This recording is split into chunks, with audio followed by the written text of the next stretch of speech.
contadores. La profesión de la contaduría pública no es una profesión, bueno, pese a que en Colombia estudiamos un programa académico llamado Contaduría Pública, por lo general en los países de economías desarrolladas estos tipos de programas académicos no existen. O sea, uno no va a una universidad a estudiar contaduría pública. La contaduría pública es un rol, es un ejercicio, es un oficio en particular. Y quienes estamos llamados un poco a ejercer ahora un rol adicional a esto de la contaduría, que implica la auditoría y el aseguramiento, pues somos justamente los contadores públicos o los profesionales de la contabilidad en el contexto global. A mí me gusta más hablar de la contaduría, profesionales de la contaduría pública en el sentido del ejercicio, más allá de los profesionales de la contabilidad, porque profesionales de la contabilidad pues se ciñe única y exclusivamente a lo disciplinar, ¿no? Entonces ahí hay una distinción muy importante entre contaduría pública como ejercicio mismo profesional y contabilidad como lo disciplinar. Entonces, este invento del aseguramiento no es más que una reivindicación de los propios contadores para los propios contadores y sobre todo para poder acaparar de cierto modo y en algún sentido el mercado relacionado con ese tipo de servicios profesionales. Entonces, bien, bueno, ya les ha dicho, yo soy profesor universitario en la Universitaria Agustiniana y pues he preparado esos slides para ustedes justamente. ¿Qué quiero presentarles un poco al respecto? Bueno, algunos elementos sobre los fundamentos del control. Es clave entender que la auditoría y el aseguramiento tienen un marco que me ayudan a entender cómo se puede dar el control justamente. Recuerden, cuando pensamos sobre evaluar específicamente tanto procesos organizacionales como información organizacional, estamos hablando de formas de control. Y el control específicamente nos debe llevar a hacerle verificación, seguimiento, fiscalización, si se quiere, a estos aspectos que he definido. Entonces, lo primero que creo que hay que entender al respecto de esto es qué es el control, cuáles son los tipos de control y sobre todo el enfoque. Eso es una discusión de nunca acabar, es una discusión que sobre todo se da muy fuertemente en Latinoamérica, pese que a nivel internacional, digamos un poco más en el mundo anglosajón, pareciera que estuviera resuelto, pero no es tan sencillo. Luego de ello veremos un poco el contexto en el que emerge la auditoría. Cuando digo contexto me refiero más como a esos roles históricos que se le han atribuido a la auditoría y específicamente por qué y para qué surge el aseguramiento. O sea, ¿por qué necesitamos hoy hablar de aseguramiento y no auditoría? ¿Cuál es la diferencia? Parecen cosas similares, pero no implican necesariamente lo mismo. Y por último, entonces sí me detendré un poco más en hablar de, bueno, todos estos aspectos ligados al control, las formas de hacer auditoría, lo que implica esto en contextos, digamos, continentales latinos como los nuestros, pues tienen unas implicaciones específicas respecto de lo que es información distinta a estados financieros. Cuando hablamos de información no financiera no nos referimos a cosas que sean distintas a los estados financieros. La información financiera, de cierto modo, está incluida en aspectos ligados a esto, pero esto se expande un poco más y se empiezan a considerar algunas variables adicionales, ¿no? Entonces aquí precisaremos algunos aspectos ligados a las definiciones, las problemáticas, de cierto modo, digamos, los principales debates que hay hoy por hoy en la agenda, de cierto modo, pública al respecto. Y bueno, ya un poco más, y quizás de manera menos detenida, aspectos ligados a los modelos de producción de información no financiera, que tienen más de 20 años, y los modelos de aseguramiento que se han ido, de cierto modo, decantando para poder dar cuenta de lo que implica el aseguramiento de este tipo de información. Y en últimas, como a mí todos estos cuentos de lo que hacen la empresa, solo para la empresa y por la empresa, me parecen un tanto, uno, monológico, dos, arbitrario y tres, susceptible de discusión, pues siempre hay alternativas afortunadamente, ¿no? Entonces, les compartiré algunas alternativas a la auditoría y al aseguramiento mismo que nos permitirán de cierto modo como poner en tensión lo que hace la empresa, ¿no? Esto lo hago a partir de una cosa muy sencilla. La contabilidad no es más que la producción de información del tipo que ustedes quieran, de la empresa, por la empresa y para la empresa. Sí, hay unos marcos internacionales que dicen, venga, hágala de este modo, en teoría, ¿no? Aunque hay una gran discrecionalidad respecto de cómo reconocemos cosas, y es lo que está llevando a las grandes reformas, pero en particular no es más que un ejercicio monológico. Son las empresas las que dicen qué hacen, cómo lo hacen y sobre todo las que se definen a ellas mismas. Y como en Colombia, sobre todo en términos constitucionales, no estamos obligados a hablar o a, digamos, acusarnos a nosotros mismos, sino que toca partir de la buena fe, y si usted de cierto modo sospecha de la mala fe, pruébela. De lo contrario, mejor quédese callado.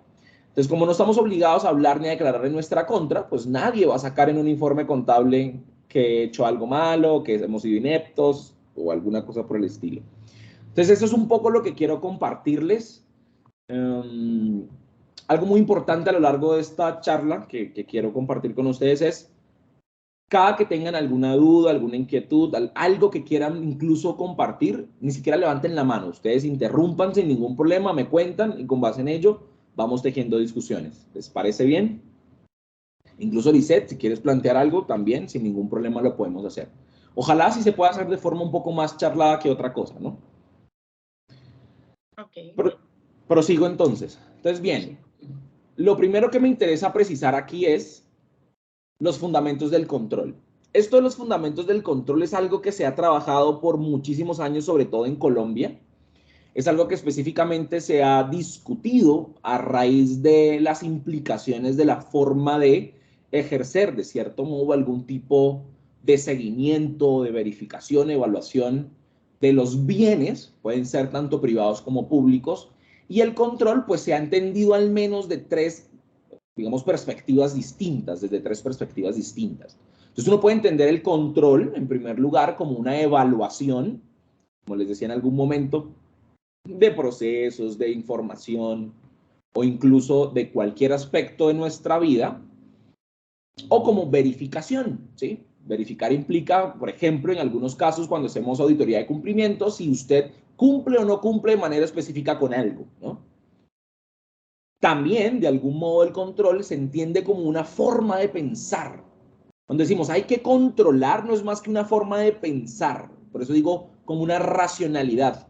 Y el control, necesariamente como forma de pensar, pues implica justamente que integremos, que cohesionemos y que busquemos, desde luego, un balance y equilibrio, sobre todo en las formas organizacionales.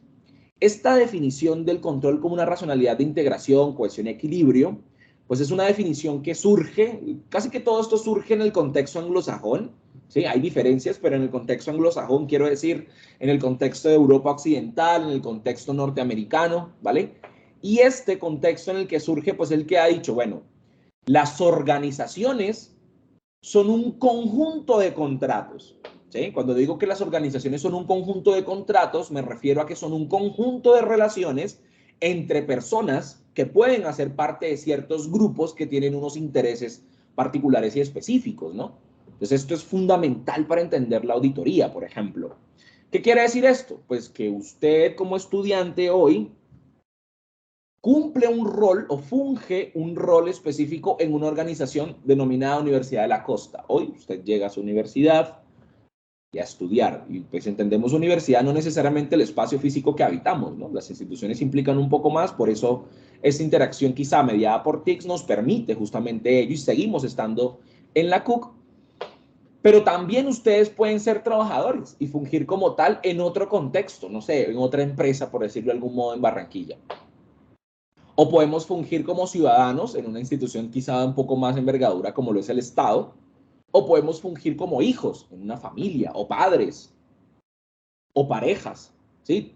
Podemos tener diversos roles. Y en ocasiones, los roles que asumimos las personas pueden ser conflictivos. Ejemplo, yo como ciudadano quiero ver puentes, parques, metros, ojalá en Barranquilla le monten todas las cosas que supuestamente le van a hacer, que hagan este cuento de la F1, que todavía nos parece un tanto ilógico, pues a ciertas cosas que ocurren en el contexto local. Ojalá, digamos, de cierto modo se solucionen los problemas de tráfico que empiezan a ser mucho más difíciles, por decirlo de algún modo. Ojalá haya más vías, ojalá haya mejores condiciones, por ejemplo, en la infraestructura eléctrica, ¿sí? Uno espera que ese tipo de cosas ocurran, pero yo no quiero pagar impuestos, o al menos no quiero pagar impuestos de manera exorbitante, y como contador público voy a utilizar todas las herramientas jurídicas que pueda para disminuir los impuestos en la medida de lo que justamente la ley me permita, ¿no? Entonces uno dice, pues usted quiere ser un buen ciudadano y quiere, digamos, de cierto modo, observar un montón de beneficios que nos puede brindar justamente el Estado, desde la economía de bienestar y demás, pero usted no quiere pagar impuestos. Claro, ahí hay un rol quizá conflictivo, ¿no? Esto no es que tengamos diversas personalidades, esto es que actuamos en función de intereses distintos. Por eso, esta definición de control es clave justamente para entender a la contabilidad y desde luego a la auditoría y por ende el aseguramiento como una forma o un mecanismo para solucionar de cierto modo el conflicto en las organizaciones. Entonces, por eso el sentido de una forma de pensar para integrar todos los intereses, pero la integración no basta, hay que cohesionarlas y buscar el equilibrio. Entonces hay que buscar, de cierto modo, satisfacer las necesidades de todos los grupos de interés. Asimismo, el control se puede entender entonces, pues en algunas ocasiones, como el establecimiento o la definición de límites, de barreras, quizá al ejercicio del poder. El poder o el ejercicio del poder mismo puede tomar diversas formas. Puede haber un poder bruto, quizá, como el que ejercieron en la colonia los españoles a los indígenas. Entonces, usted no quiere hacer lo que le digo, ¡pum!, muerto. ¿Y los demás? ¿Qué va a haber? ¿Van a hacer algo? Entonces ya todo el mundo dice, claro, el primero lo mato y de una vez digo, los demás se quedan quietos. Llego al salón de clase, todos están hablando y le digo, usted se me sale. Y los demás dicen, uy, mejor me quedo callado porque si no, me sacan del salón. Eso es una forma de ejercer un poder bruto, de algún modo. Esas formas de poder en ocasiones requieren límites, entonces lo que hacemos es de alguna manera establecer límites, barreras, etc. Pero hay otras formas, como por ejemplo el poder disciplinario, un poco más en el sentido Foucaultiano. Entonces yo no necesito irme de frente con nadie, yo establezco ideales, ¿no? Ideales tipo de algún modo. Es que esto les va a servir a ustedes para que luego vayan a las empresas y puedan prestar servicios profesionales o probablemente ya les sirve y esta asignatura va a ser perfecta para ello, entonces les creo, quizá, o gestiono de algún modo sus expectativas y juego con ello para que ustedes mismos se autodisciplinen. Entonces, no, claro, hay que estudiar la materia de la profesora Lisette para que ella nos vea que somos buenos, incluso nos pueden ayudar a conseguir trabajo, porque los profesores siempre tienen algo que aportarnos. Entonces uno dice, ok, es un poder disciplinario, juego con justamente las condiciones propias, tanto mentales como, digamos, físicas, por decirlo de algún modo, para disponernos a trabajar en algo en función de algo que creemos que está bien o que está mal. Entonces, el poder, independientemente si se ejerce de forma bruta o de forma disciplinaria, pues implica que en ocasiones sea exorbitante, ¿no? O bien porque lo que busca es de cierto modo oprimir, o bien porque lo que busca de cierto modo es conducirnos hacia una sola forma, digamos, de comportamiento. Entonces, en ocasiones hay que establecer límites. Y eso también puede ser una definición de control específicamente hablando. Ahora bien, el control se puede dar de forma natural. Entonces uno diría, ¿quién controla los ciclos de la naturaleza? Esto es algo propio dado en la misma naturaleza. Por ejemplo, ciclo del agua. O sea, yo no necesito ir a evaluar o verificar cómo es el ciclo del agua. Que queremos entenderlo y por eso lo estudiamos y demás, está perfecto. Pero hay control que es natural. O por ejemplo, el control, no sé, de la proliferación específica de un tipo de plaga. Para eso la misma naturaleza ha diseñado cadenas alimenticias y entonces, claro, dependiendo de la ubicación en la cadena alimenticia que esté, no sé, la fauna, uno sabe qué tipo de animal puede controlar a otro o no. Por eso es necesario que existan, ¿no? Cuando uno saca de un contexto, un ecosistema, un animal, pues esto tiene implicaciones justamente por lo que viene planteado. Entonces, un tipo de control específico puede ser el natural, está ligado justamente a eso que, de cierto modo, la naturaleza misma ha diseñado, ¿no? Por obra de lo que ustedes crean, no hay ningún problema.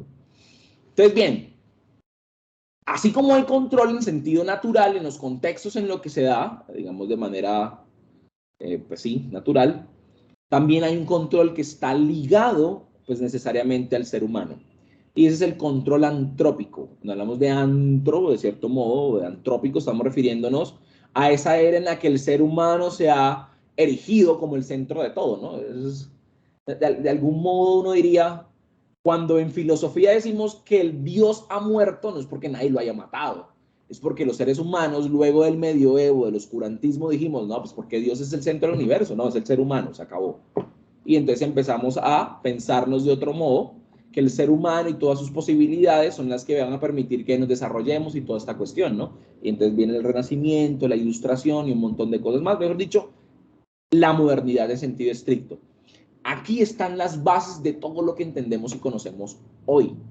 en la modernidad, es decir, a partir de, si se quiere, el encubrimiento de América, a partir de 1492, cuando se pone un pie en estos territorios. A partir de allí empieza la modernidad y de algún modo empiezan a surgir formas de entender el mundo y también de controlarlo, ¿no? Una cosa muy importante del control humano, del control que ejercemos los seres humanos, es que nos gusta medirlo todo para controlarlo, ¿sí? Y aquí hay un elemento fundamental y es que a mayor control, menor confianza. De si su novio, si su novia, si su pareja en general no para de revisarle el teléfono y de buscarle, no sé, caídas por donde sea, es porque usted ha defraudado esa confianza o esa persona tiene problemas de confianza de atrás. Entonces tenga mucho cuidado, porque las personas controladoras son personas que tienen problemas de confianza. Entonces, en el ser humano, justamente es lo que nos ocurre en las organizaciones. Como hay tantas personas en particular, pues que tienen diversos intereses y sobre todo nos encanta, de cierto modo, priorizar nuestros intereses particulares sobre los de los demás, entonces, claro, digamos que las formas de relacionamiento en las organizaciones se tornan un tanto complejas. Complejas no de difícil, ojo, algo complejo no es necesariamente algo difícil. Lo complejo implica un conjunto de relaciones y las relaciones, pues claro, pueden ser pues, de diversa naturaleza, sobre todo heterogéneas. Entonces aquí es donde está la complejidad. Este control entonces implica que los seres humanos creemos mecanismos, creemos mediaciones, creemos, digamos, de cierto modo herramientas para poder evaluar o verificar o justamente integrar los intereses o establecer barreras al poder como nosotros creamos o consideremos. Por ejemplo, gran parte de los cambios que han ocurrido en la producción de información financiera se deben a establecimiento de barreras que organismos como la EFRAG le han colocado al IASB. La EFRAG es un organismo muy importante en la Unión Europea porque es el grupo o el gremio de contadores que a nivel de regulación europea se han pensado las mejores formas para rendir cuentas en sociedades como estas, ¿no? Y la EFRAG, que piénsense de algún modo algo así como el Consejo Técnico de la Contaduría Pública, guardando desde luego las proporciones, le ha dicho al IASB, señores IASB, los mayores consumidores de NIIF en el mundo somos nosotros. Esto no lo aplica a todo el mundo, pero nosotros somos los que más lo aplicamos.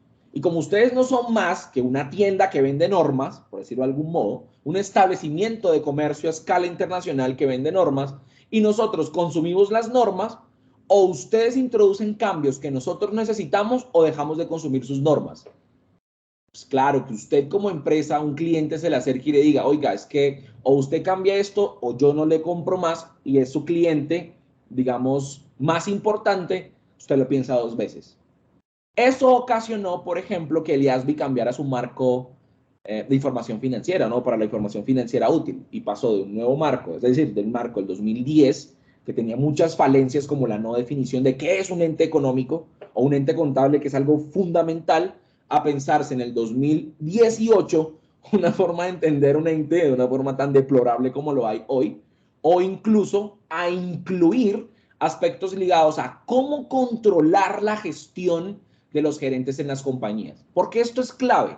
Y no solamente el control de la gestión, sino también la inclusión del principio de conservadurismo, o lo que espero y entiendo yo que ustedes han estudiado y entendido como prudencia. ¿Por qué esto es necesario? Porque desde los años 30, específicamente 32, hasta hoy, hemos entendido que la composición empresarial de los mercados, específicamente de los países anglosajones, está dada mayoritariamente por empresas en las que el poder gerencial, digamos de cierto modo, son los que preponderan, ¿no? Entonces uno dice, no pensemos en la cantidad de empresas que hay en Colombia y probablemente en Barranquilla habrán todavía muchas irregularidades al respecto. Las hay en Bogotá por montones, en Barranquilla. Imagínense que todavía tenemos ciertos problemas en algunas cosas. Hay pocas grandes empresas en Colombia, imagínense ahora en Barranquilla. Es un poco lo que quiero oír. Entonces esto no es tan común aquí. Aquí todavía hay problemas de agencia en las empresas. Bueno, problemas de agencia hay en todos lados, pero acá hay problemas en la confluencia entre el control y la propiedad. Quiero decir, si usted tiene una empresa, lo lógico es que la empresa, por su grado de desarrollo, pues tenga una separación entre quien controla o gerencia la empresa, ¿sí? Y quien es dueño o propietario de ella. Entonces, una cosa son los inversores y otra cosa es para uno que sean los gerentes. Esto no es muy dado en nuestro contexto porque aquí hay pocas empresas con ese grado de desarrollo. Sin embargo, en el sentido internacional o en el ámbito internacional es muy común. Eso es lo que entendemos como corporaciones de algún modo, ¿no? Entonces, en estos contextos corporativos, de algún modo, quien ejerce el poder es el gerente. La propiedad está tan dispersa, hay tantos inversores que ya casi ninguno ejerce de algún modo el control mayoritario. Entonces uno diría, el control mayoritario implica que tenga el 51% o el 51% o más de las acciones de la empresa y con base en ello yo pueda justamente decidir sobre el futuro de la misma. Bueno, que hay otras formas de ejercer control, quizá incluso según las mismas normas, como el control específicamente dado por la influencia significativa o el control que implica el control en la junta directiva o el control que podemos ejercer, por ejemplo, en las acciones mismas de la gerencia y demás. Pero particularmente, hoy por hoy, la denuncia es que los inversores no tienen injerencia en las organizaciones, sobre todo corporativas, sino los gerentes son los que toman las decisiones de todo. Entonces esto es complejo porque los gerentes hacen y deshacen y obviamente quienes sufren son los inversores, ¿no? Entre comillas. Esto hay que tomarlo con cuidado y con pinzas porque quizá nos han dicho es que son los inversores los que definen la agenda pública o política respecto de la información financiera y respecto del aseguramiento y todo lo que hacemos es para ellos. Sí, pero no es tan sencillo. Ellos también tienen problemas porque sus gerentes no rinden cuenta respecto de lo que ellos esperan que rindan, ¿no? Se supone que es el inversor quien contrata al gerente y le pide que haga unas cosas por él. Pero hoy por hoy la cosa está tan compleja que lleva, por ejemplo, al EFRAC a decirle al IASBI, o buscamos controlar a los gerentes o nosotros no consumimos más normas. Entonces, todos estos elementos en el contexto internacional son los que están llevando a que haya mutaciones, no solamente en la información financiera, sino en algunos aspectos que luego vamos a ver. Entonces, el control antrópico en este caso implica la creación de mecanismos de cohesión, digamos, de integración de todos estos aspectos para poder evaluar o verificar o para poder incluso establecer límites o barreras al ejercicio del poder corporativo. Y hay un tercer tipo de control que es el cibernético, ¿no? Entonces uno cree que lo cibernético está ligado a máquinas, no necesariamente. El control cibernético es el que cada vez vamos logrando con tecnologías, ¿cierto? O sobre todo con todas estos nuevos elementos de la cuarta revolución y por ahí hay gente que ya está inventándose la quinta, dice, todavía no termino de digerir la segunda revolución, ni siquiera la primera, uno va a Soledad y hay un montón de carros y de bicimotos y bueno, un montón de cosas más de esta, uno dice, ¿esa es la revolución industrial? Eso no tiene nada de revolución industrial, eso todavía está por allá en la primera, si a lo mucho. Pero todavía creemos que como estamos en la cuarta, entonces hay que empezar a modernizarlo todo. No nos hemos modernizado nosotros como seres humanos, ahora imagínense las condiciones en las que opera justamente este tipo de situaciones. Entonces el control cibernético es el que busca de algún modo que el control sea de algún modo, digamos, un control blando, quiero decir, que opere por sí mismo, ¿no? Buscamos entonces la eficiencia, de cierto modo, de los procesos para que ellos mismos se autorregulen. Entonces, la autorregulación es la que me permite entonces que el control pues no implique un ejercicio adicional de verificación constante del ser humano mismo, sino que su autorregulación hará que quizás se mejore. Claro, aquí es importante lo tecnológico porque las tecnologías, tanto de la información como de los propios elementos ligados a la analítica de datos y demás, pues van contribuyendo a esto, ¿no? Por ejemplo, los algoritmos que nos ayudan, el machine learning que nos ayudan también a ciertas cosas, pues la inteligencia artificial misma van, digamos, de cierto modo coadyuvando a que se dé un control cibernético, pero no es el único que se da. De hecho, lo cibernético también está presente en lo natural o por fuera de la dimensión humana. Entonces, bien, ¿dónde se ubica el control organizacional? Pues en el control que ejercemos los seres humanos en particular. Estos son apenas elementos introductorios del control, definiciones, tipos. Y aquí viene lo más importante del control.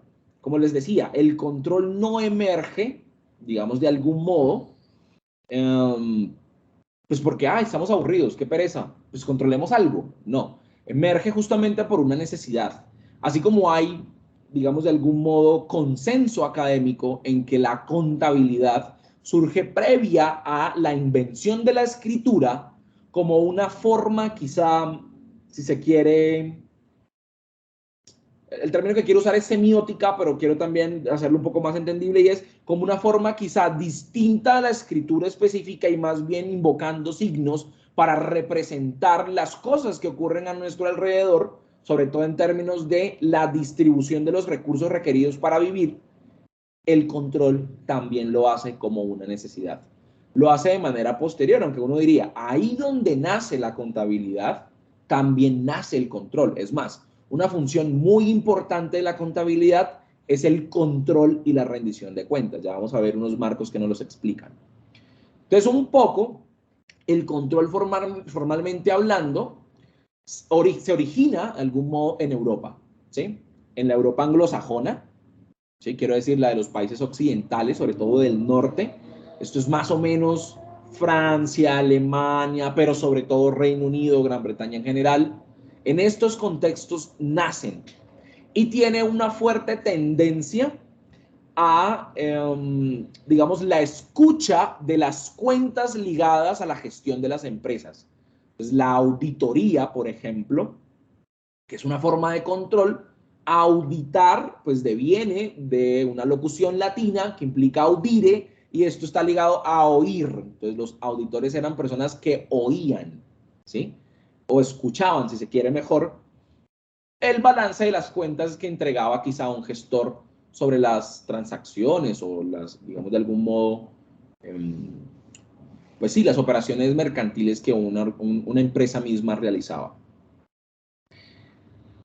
Pero este contexto de origen, que luego fue tomando ciertas características en particular, pues se da en dos tipos de Europas distintas. Entonces, una en la Europa continental latina, entonces esto es Italia, España, Portugal, ¿sí? Eso tiene que ver mucho con el derecho romano, sobre todo. Y otra ligada entonces a los anglos y a los sajones, ¿no? Que luego empiezan a integrarse en comunidades como las que ya mencionaba hace un momento. Entonces hay más o menos dos contextos de origen de los enfoques que podemos ejercer, incluso hoy, sobre el control. Sobre el que más me quiero detener es sobre el latino, ¿no? Pero vamos a ir haciendo comparaciones, porque el anglosajón es lo que no por lo general entendemos. Incluso este curso me dicen que se llama auditoría. Entonces uno dice, ok, está pensado desde un enfoque anglo. Fundamentos de aseguramiento. Bueno, aseguramiento es una forma de auditoría, entonces esto está pensado desde el enfoque anglosajón. Y en eso, por eso yo decía hace un momento, las universidades tenemos la culpa, ¿no? Porque decimos, no, pero el enfoque latino es importante, listo, enséñelo. Ah, no, yo hoy enseño NIAS.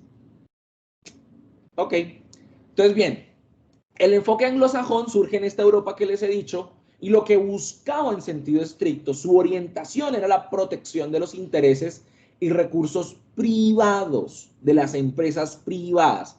Una cosa importante que hay que tener en cuenta es que una empresa surge justamente con la edad moderna, ¿no?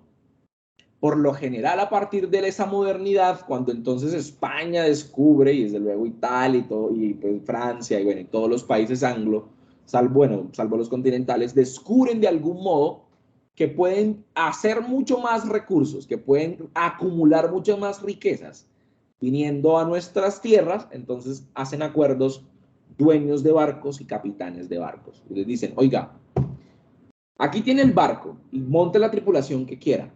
Vaya, haga tal cosa y cuando venga distribuimos utilidades. ¿Listo? Y se iban. Eso se denominaba empresa. La empresa no era más que un propósito, un objetivo en particular. ¿Cuál? Ir a América a conseguir lo que quisieran conseguir, a devolverse, venderlo o distribuir las riquezas que dejaba justamente este viaje. Aquí la empresa no se concebía como en marcha, ¿no? Sino que simplemente tenía un propósito específico y se liquidaba y se acabó. Y era un acuerdo entre partes. Luego, justamente por el mismo sentido del crecimiento, del desarrollo y demás, si se quiere, pues los mercaderes se dieron cuenta que no era necesidad liquidar a las empresas y que podíamos entonces incorporar el sentido de la empresa en marcha. Fíjense de dónde viene el principio todavía de negocio en marcha. Y es cuando entonces estos intereses se amplían, se entregan estos recursos a personas que las controlan, pero también hay necesidad de controlar o de verificar, evaluar, etcétera, que estos recursos sean bien utilizados y que desde luego se garantice la maximización. Aquí empieza la cuestión. Entonces, en la Europa anglosajona, el enfoque del control era muy hacia lo privado. Esto estaba o se practicaba más bien en este ámbito únicamente. El Estado no intervenía, porque esto siempre ha sido un asunto de derecho privado. Quiero decir, un asunto de la coordinación entre partes y los negocios específicos entre privados. El ejercicio que se daba en este tipo de control, pues implicaba que la gerencia, bueno, administración quizá, de los recursos, que digamos de cierto modo está en cabeza del gestor, lo que se buscaba entonces es controlarse para que en la representación del inversor, el gerente hiciera las cosas de tal forma que los beneficiara, perdón. Entonces, ¿qué necesitamos? Pues un tercero que vaya y verifique si lo que hace el gerente está bien. Punto. Si yo desconfío, con muchísima más razón. Si el tipo es bueno, pues probablemente entonces yo no necesite tanta auditoría. Pero de nuevo, como les decía, si desconfío, entonces necesito más control. ¿Qué implicaba este tipo de control? Ojo, esto es clave. Que me enfocara en la información. Yo no necesito ir a mirar más nada desde este enfoque. Voy a mirar la información de la actividad. Y no tengo que ir a revisar de manera censal todo lo que ocurre en la empresa, sino de manera muestral.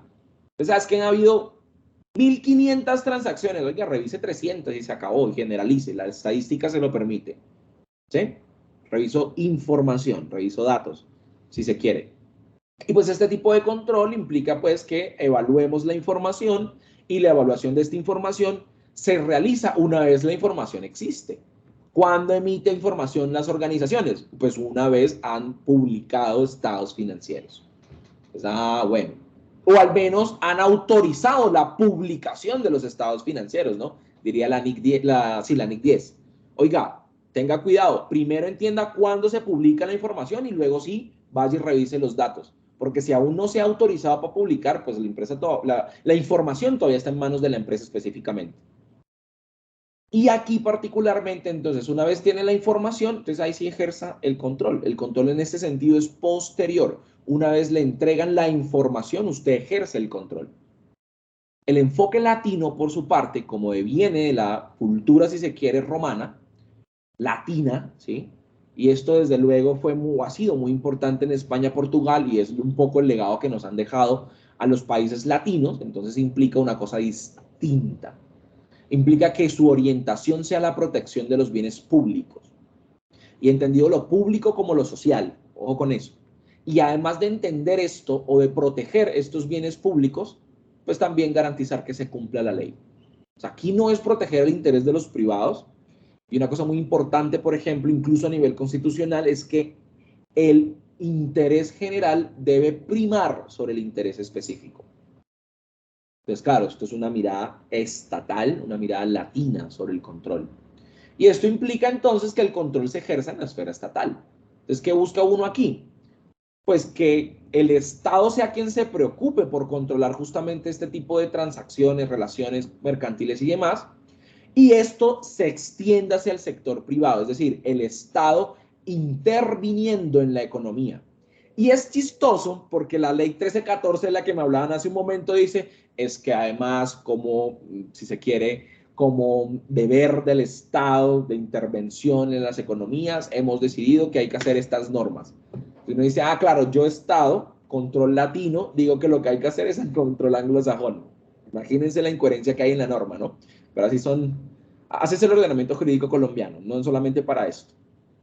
Y este tipo de control, entonces el Estado ejerciendo control sobre sus instituciones a través de los funcionarios públicos, ¿cierto? Pero cuando tiene que ver con aspectos ligados a la esfera privada, entonces es el Estado delegando en un funcionario público, uno diría, en ocasiones financiados por el sector privado, que ejerzan el control en lo privado. Y adivinen quiénes son esos. Los contadores públicos, las contadoras públicas.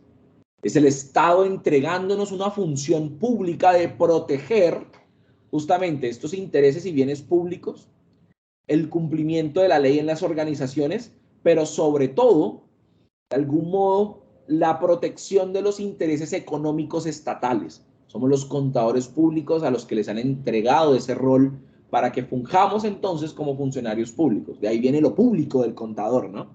Por eso esa mirada en algún momento de dividamos la profesión entre contadores privados y contadores públicos es una burla a esto. El alcance en este marco no implica única y exclusivamente información, como nos han dicho hoy, sino ejercer control sobre los procesos y ejercer control, desde luego, por las transacciones. Si usted tiene configurado muy bien sus procesos, probablemente las transacciones se den de forma adecuada, ¿no? Y si usted además logra que sus transacciones estén alineadas con los procesos, probablemente la información que emita, pues sea información que dé cuenta de esto. El control aquí entonces implica que se dé en el lugar en el que se está, ¿no? O sea, en el sitio. Usted como contador público no ejerce control a distancia, aunque ahora cada vez más es posible. Usted está en el lugar y está justamente al tanto del desarrollo de las operaciones de la entidad que de algún modo se tiene a cargo. Por tanto, el control en este contexto es permanente. Este es el contexto que permite la emergencia de la revisoría fiscal en Colombia. ¿Sí? Esto es lo que permite que en Colombia entendamos que ante el despliegue de firmas de auditoría en los años 20, gracias a la misión Kemmerer, que decía necesitamos más control en las empresas y por tanto firmas de auditoría permítale la entrada, esto es lo que genera las tensiones en su momento entre los contadores nacionalistas e internacionalistas, si se quiere, para que se le pusiera freno al ejercicio del control del mercado que ejercían las firmas de auditoría. Y es cuando entonces el Estado colombiano dice, creemos la figura del revisor fiscal, para que sea entonces el colombiano quien pueda ejercer este tipo de control. Lo chistoso es que esto ya no sea del mismo modo hoy. Hoy son las mismas firmas de auditoría las que ejercen la revisoría fiscal en Colombia, y lo chistoso es que la revisoría fiscal que ejercen la hacen desde el sentido o el enfoque anglosajón. Entonces uno dice, ¿aquí qué ha pasado? Hay un mar de incertidumbres, un mar de incoherencias, y hay todavía gente que fervientemente defiende muchas cosas y no está mal, pero también hay otros problemas que hemos tenido como profesión, y es no hay claridades técnicas procedimentales respecto de cómo ejercer la revisoría fiscal. Hay intentos, hay avances muy valiosos, sí, pero todavía tenemos problemas. Y esto tiene que replantearse, sobre todo porque el enfoque que nos implica aquí es un enfoque latino, aunque lo que hagamos sea auditoría. Entonces, bien, con esto cierro los elementos de los fundamentos un poco del control para entender estas diferencias y me voy ahora específicamente a lo que implica la auditoría. ¿Qué he hecho? He traído una definición específica de lo que nos dice la Real Academia de la Lengua Española. Y nos dice, podemos entender la auditoría de dos formas, como un proceso o como una actividad. Entonces, la actividad no es más que revisar, verificar cuentas, se acabó, de una entidad, sobre, se supone, aspectos que reflejan la realidad, ¿no?, de las organizaciones, socioeconómica particularmente.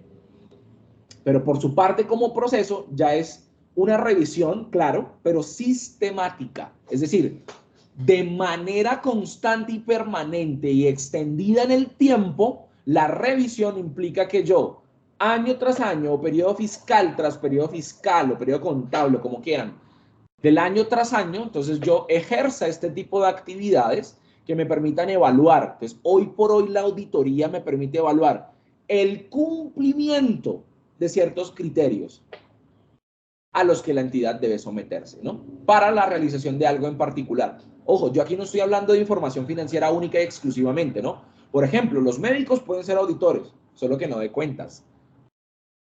Las personas, no solamente, digamos, médicos, sino enfermeros o incluso ingenieros, pueden servir como auditores de sistemas de calidad, de sistemas de gestión, de procesos en salud, de un mar de cosas. Pero cuando hablamos de información ligada al desempeño financiero o económico, si se quiere, social, ambiental, esto sí está ligado y compete necesariamente a aspectos ligados a la contabilidad y por tanto el ejercicio de la auditoría de información empresarial. Entonces, aquí, digamos, el sentido de la auditoría implica su comprensión más como proceso que como actividad única. No lo hacemos por una vez y ya. Esto sí es propio de la auditoría externa. Nos contrataron para un trabajo, se realizó y se acabó. En el contexto anglosajón es mucho más común que yo contrate una auditoría externa, porque la figura del revisor fiscal no existe de este modo. Pero en los contextos latinos, aunque los profesores de auditoría nos dicen es que la figura de la revisoría fiscal es únicamente colombiana. Sí, sí, sí, en la manera como usted la denomina. Pero hay otras formas de entender esos mismos roles con otros nombres en otros países latinoamericanos. Entonces no nos creamos que somos la última Coca-Cola del desierto. Esto es algo que no viene ni siquiera de nosotros. Y menos en Colombia, cuando lo que hacemos es copiar y pegar normas a ver si funcionan. Y nunca funcionan. Porque su eficacia no es instrumental, sino simbólica. Entonces, claro, la auditoría en este contexto implica ese tipo de cosas y lo que uno busca, sobre todo entender en Colombia, es que esa revisoría fiscal, pero con estos problemas. Entonces, bien, ¿cómo surge entonces la auditoría en este contexto? ¿Cuáles han sido quizás sus roles históricos? ¿Cómo ha devenido esto quizá en el desarrollo de las organizaciones, sobre todo empresariales, ¿sí? Organizaciones todas, pero unas empresariales, las más grandes corporaciones, otras relacionadas, por ejemplo, con el interés público, o si se quiere mejor, con los intereses gubernamentales, entonces organizaciones gubernamentales o incluso organizaciones sin ánimo de lucro y demás, ¿no? Todas organizaciones, empresas, unas dentro de estas. Entonces, como les decía, en esta Europa anglosajona, y sobre todo en Gran Bretaña, pues el sentido era que la auditoría garantizara la integridad del gestor, que el gestor hiciera las cosas de buena manera. Eso es una función incluso que entendemos en la contabilidad como stewardship. Stewardship se entiende, se traduce de algún modo como mayordomiaje, ¿no? O mayordomía, no sé, como ustedes prefieran. Entonces, cuando pensamos en un mayordomo, pensamos en una persona que administra, o digamos tiene sí, funge como administrador de todos los aspectos integrales de una organización en particular. Entonces, aquí el sentido era pasar ante la corte del rey, justamente, para explicar las cuentas, y el rey decía, espera un momento, yo no tengo ni idea de esto, necesito a alguien que venga y escuche, que venga y oiga todo lo que usted me está diciendo respecto de lo que ha hecho, a ver si eso está bien o mal. Y ahí está la figura del auditor. Entonces el auditor era un tercero en la corte del rey que garantizaba ante el rey que la presentación o rendición de cuentas, de algún modo, por decirlo, pues porque era una forma incipiente, pues estuviera de acuerdo o acorde a la integridad del gestor. Escucha un micrófono. ¿Quién se animó a hablar? ¿Nadie? Bueno, falsa alarma. Entonces, este es el primer rol histórico que asumimos con la auditoría, en este contexto anglo, ¿vale? Ya esto es un poco más ligado a lo anglo. No me voy a detener en la revisoría fiscal, porque nos toma 1000 horas más de discusión. El segundo rol histórico de la auditoría implica, pues, justamente con el desarrollo normal de las empresas. Entonces, ahora, verificar la situación de la empresa. Entonces ya entendemos que la empresa ya no solamente lo que hace es rendirle cuentas a un rey, sino que empiezan transacciones entre privados y estas transacciones pues están ligadas a representar de algún modo lo que hace la empresa. Entonces aquí yo necesito garantizar que la gestión del gestor pues no vaya en contravía de los intereses de los dueños. Entonces aquí la auditoría asume más un papel de evitar los fraudes que se puedan dar en las organizaciones. Y uno dice, pero eso todavía funciona hoy. Hoy todavía creemos que podemos garantizar la integridad del gestor. Hoy todavía creemos que podemos evitar fraudes. Ok, parece que han sido como acumulativos.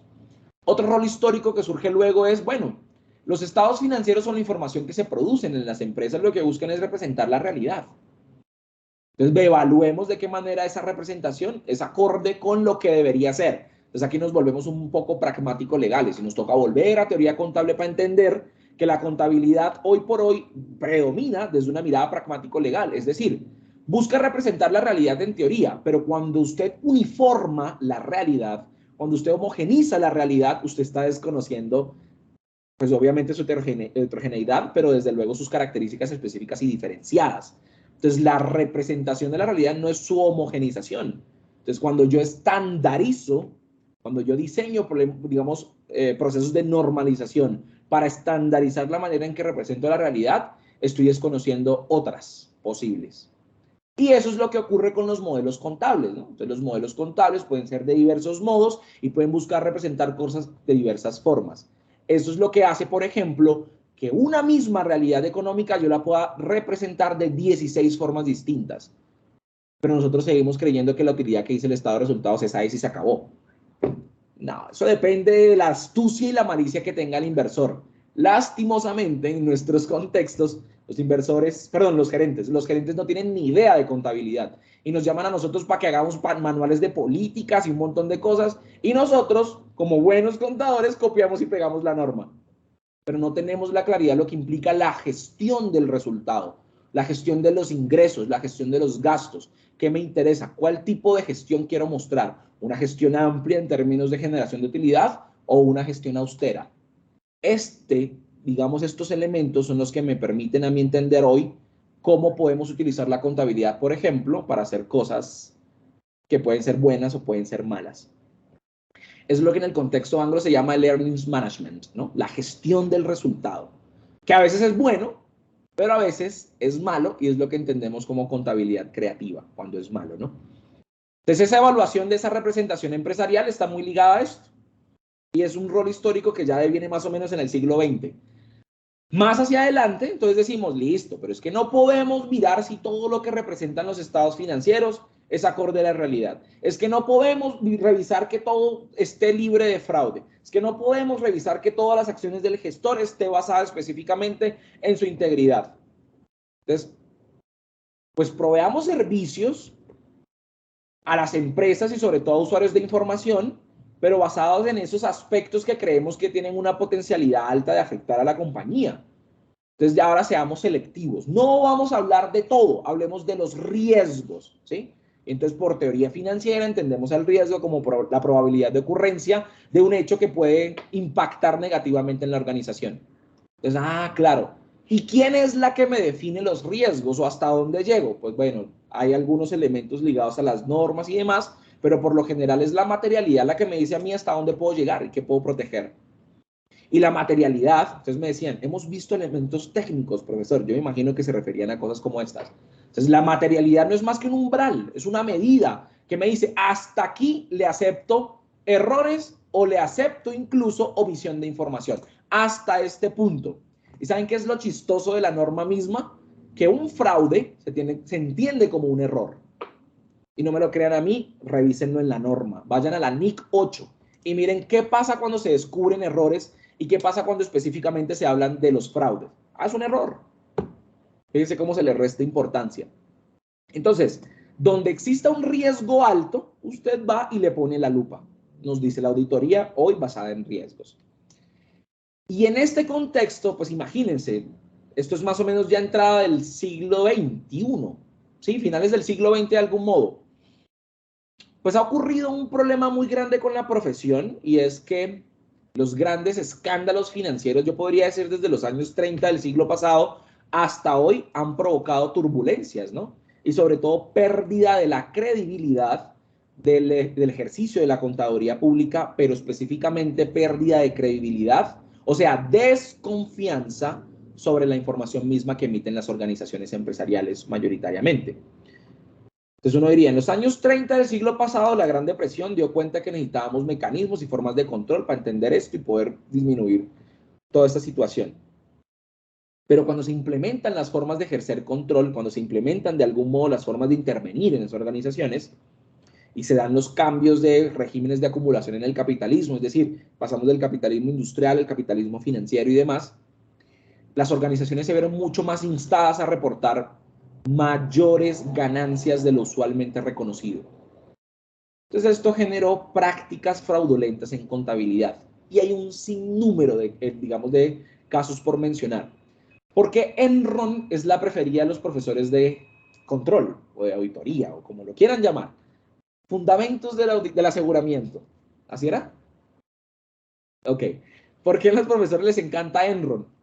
Porque en Enron, además de prácticas fraudulentas en contabilidad, hubo un acompañamiento de una firma de auditoría muy grande en su momento, que era Arthur Andersen, ¿no? Que hoy ya se recuperó, entre comillas, ¿no? Por ahí anda, a nivel internacional, pero en su momento, a finales del siglo pasado y inicios de este, los auditores de esta firma de auditoría eran conscientes de los fraudes que hacía la corporación misma y pues ellos simplemente se hacían los de la vista gorda. Es más, hasta los asesoraban sobre cómo seguir haciendo el fraude. Cuando esto se da cuenta o esto surge a la palestra pública, pues claramente el escarnio mismo y la denuncia misma de los afectados, pues lleva a que tanto Enron se muestre como una empresa en quiebra, y que una firma de auditoría tan importante como Arthur Andersen pues se desplomara también, ¿no? Esto causó pues suicidios, problemas judiciales, un montón de cosas, ¿no? Pérdidas de patrimonios exorbitantes, pero no fue la única empresa a la que Arthur Andersen, por ejemplo, asesoraba que estaba metida en problemas de fraude. También lo era WorldCom. Entonces fue un caso paradigmático, se denomina académicamente hablando, justamente por las implicaciones de una firma, de cierto modo, teniendo injerencia en este tipo de prácticas en dos compañías tan grandes como la WorldCom y Enron. Pero no es el único, como les decía.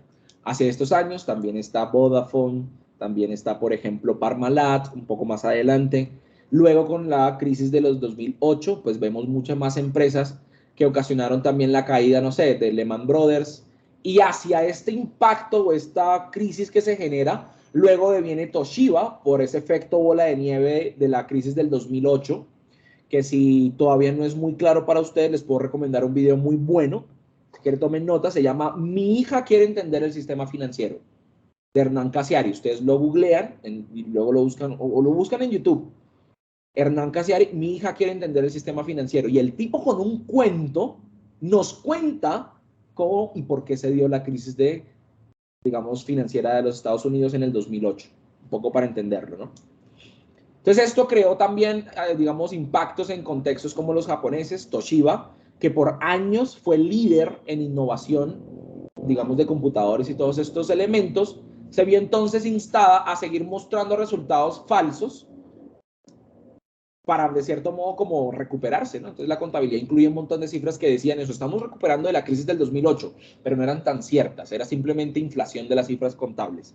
Y la compañía de auditoría, muy bien, muchas gracias, brillaba por su ausencia. En Colombia también tenemos casos como Interbolsa, en los que dice, y la revisoría fiscal que hizo. Tenemos casos como Reficar, que de hecho eso nunca ha acabado. Supuestamente los revisores fiscales pagaron cárcel, casa por cárcel, pero de unas penas, digamos, irrisorias. ¿Qué más? Pues Odebrecht, que todavía sigue siendo un misterio. No sabemos qué ocurrió con Odebrecht. Uno dice, y bueno, ¿y los revisores fiscales? ¿Quiénes eran? Ni siquiera saben. Podríamos pensar Estrabal también. ¿Qué pasó con los revisores fiscales de Estrabal? ¿O qué ha pasado, por ejemplo, con escándalos ligados, no sé, a empresas que han tenido financiamiento del terrorismo? Y que hoy, por ejemplo, tanto cursan como hay condenas a los directivos de esas compañías. Estoy hablando caso la minera del Cesar. Se me escapa su nombre. ¿Cómo se llama la minera del Cesar? ¿Ni idea? Bueno, que ha vertido justamente carbón sobre... Drumo. ¿Cómo? ¿La Drumo o Cerrejón? No, Drummond. Cerrejón está es en La Guajira, ¿no? Sí, Específicamente en el territorio guayú, por ahí por Ato Nuevo, Chancleta, Patilla. correcto. No, es más Drummond. La Drumo. A Drummond, claro. Pueden buscarlo, ¿no? No estoy mintiendo, pueden buscar incluso problemas judiciales. Señor, Que Drummond se encuentra entrando a Santa Marta. sí, ellos también están en Santa Marta, pero su radio de operación, digamos, mucho más puntual es Cesar, ¿no? Sí, es César. Correcto. Entonces, esta empresa, por ejemplo, ha sido condenada porque sus directivos han permitido la financiación del terrorismo, específicamente de los paramilitares. Y uno a voces sabe que lo mismo ocurre con Cerrejón. Y uno a voces sabe que lo mismo ocurre con Cerro Matoso. Y uno a voces sabe que ocurre casi que lo mismo con estas empresas que están en lugares tan alejados donde la presencia estatal es nula. Entonces ellos fungen como una especie de poder estatal y es lo que ellos dicen y se acabó.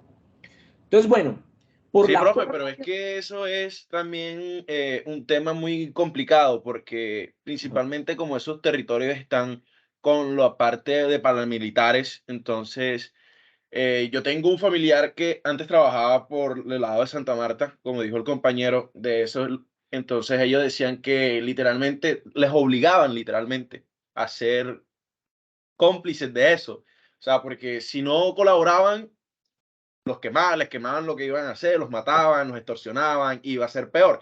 Entonces ellos preferían colaborar a tener un efecto negativo hacia ellos, o sea, que les dañen sus familiares, tipos así. Sí, correcto, claro, en efecto. Es decir, el contexto es tan complejo que implica una multiplicidad de relaciones ligadas tanto a los que quieren hacer fraude y los que les toca, ¿no? No quiere decir, por ejemplo, que las empresas que se han visto, no sé, en estos fraudes es porque a ellas les guste por deporte hacerlo. Tiene que ver mucho con las condiciones en las que se da el trabajo mismo. Por ejemplo, hacia junio del 2022, la SEC, me imagino que identifica más o menos qué es la SEC, no es más que el organismo regulador, digamos, de la Bolsa de Valores de Estados Unidos, le impuso una multa de $100 millones a EY. Entonces uno dice, $100 millones. Es la multa más alta que se ha colocado en la historia de esto, de las firmas de auditoría, a cualquier firma de auditoría. La más grande había sido la de KPMG por $50 millones. Y el año pasado la SEC le impuso una de $100 millones a EY. Y la cuestión fue por lo siguiente. Los auditores de EY, ¿sí? Ustedes saben que ustedes como contadores públicos en formación pueden ejercer como auxiliares, como asistentes, o bueno, diversos cargos o roles en organizaciones. Y si trabajan en firmas de auditoría, pues igual, pueden ejercer como auxiliares, asistentes, qué sé yo. Y depende de la firma, el tipo de asistente o auditor. Pues algunos auditores de la firma que necesitaban realizar el examen de certificación de contador público, pues se sometieron al examen específicamente ligado a lo de ética, ¿no? Al componente de ética. Y hallaron que estos auditores hicieron trampa. Es decir, se pasaron las respuestas, las claves y un montón de cosas para poder responder bien y pasar su examen sin problema. Cuando esto surge, pues ese es el escándalo, ¿no? ¿Cómo una firma que está encargada de encontrar y de evitar fraudes comete fraudes? Eso es como ilógico, ¿no? Pero entonces, desde luego, la firma decía, no tenemos ningún problema con que hagan fraude en esto. Es más, si alguno de ustedes trabaja en firmas de auditoría, sabrá que los procesos de educación continua que la misma firma les provee y que a veces son obligatorios, son supremamente inhumanos. Les dicen, de viernes para lunes, tiene 50 cursos, hágalos. En el horario laboral, ¿eh? Y uno dice, ¿cómo? Esto no se puede hacer en el horario laboral. Entonces, ¿yo qué hago si tengo que cumplir con esto? Pues ven, ya tú lo hiciste, pásame las respuestas.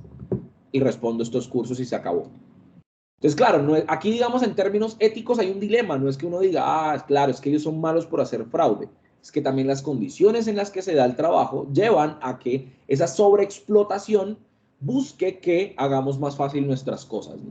Entonces, en este caso de la financiación del terrorismo y demás, por muchos años, claro, fue coerción, o sea, eran obligados a la fuerza, pero a quienes han condenado y a los que se han encontrado culpables en este aspecto, también es por, más allá que otra cosa, es por complicidad, ¿no? Entonces hay de todo un poco, por eso os digo que es, y como bien decías Samuel, es un aspecto muy complejo, ¿no? Más que difícil, recuerden, es complejo por la multiplicidad de intereses. Entonces, bueno, todos En estos... esto, ¿Sí?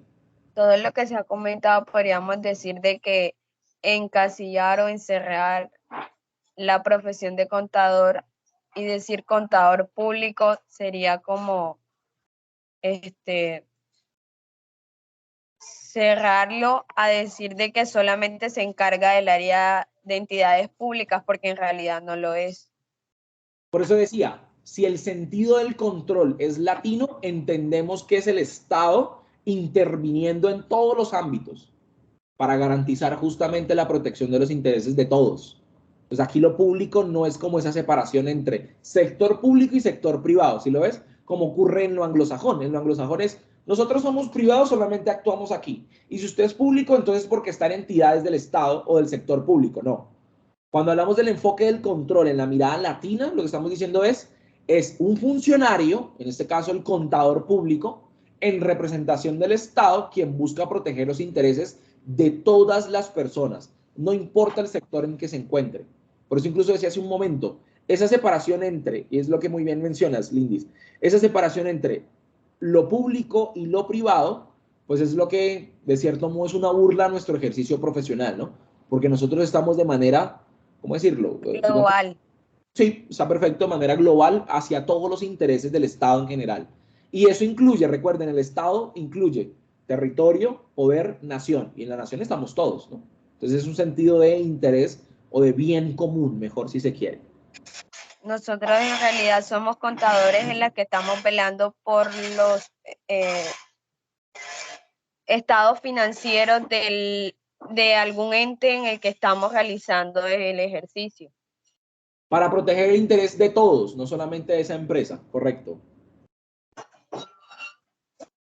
Bueno, digamos entonces que todos estos problemas justamente encontrados en la información financiera, porque las cifras contables son fácilmente, digamos, modificables, si se quiere, pues entonces la misma información ha perdido credibilidad.